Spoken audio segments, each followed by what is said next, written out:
combination. Ako nga pala Sir Jeff at meron ako ditong 2B na 800 watts angle grinder. So parehas lang po sila ng ginagawa, pang cutting po and for grinding. So ang pinagkaiba lang po nila is yung 800 natin and 650 sa wattage and yung capacity ng pag-cut ng bakal.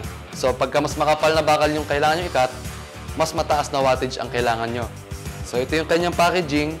Meron po siyang details dito sa kanyang gilid at sa likod.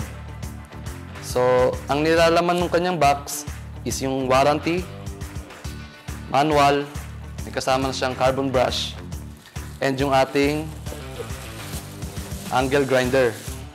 So naka-plastic po yan para safe po yung ating power tools.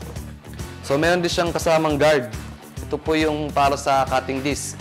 And meron siyang handle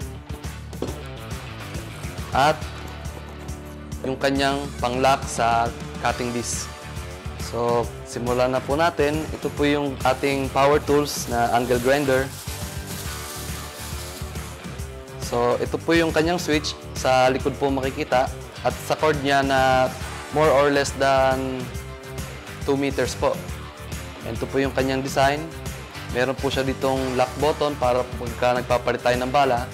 And ito po yung ating spindle kung saan nilalagay yung ating cutting disc. So ito po ang ating angle grinder. May casing po siya na plastic na high heat resistant and shock resistant.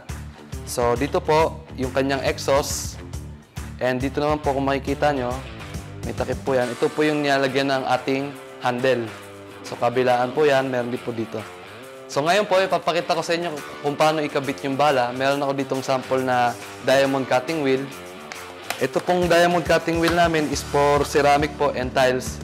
Ngayon, i-demo ko lang kung paano siya ikabit. So una, tatanggalin po natin yung spindle. Tapos ikakabit na po natin yung ating diamond cutting wheel. So may arrow po yan na direction ng kanyang ikot. Tapos dito po, may direction din siya ng rotation niya. So, sasabay lang po natin doon. So, dito po natin ipapasok yan. So, make sure po na bago kayo magkabit ng bala, nakabunot po siya sa saksakan para maiwasan po natin yung aksidente. So, ikakabit na natin itong spindle lock niya. So, para maigpitan po natin yan, once na sumikip na, ito pong button na to ang gagamitin natin. Pipindutin pala. Tapos, gagamit po tayo ng key para po mailak natin maigi ang bala niya.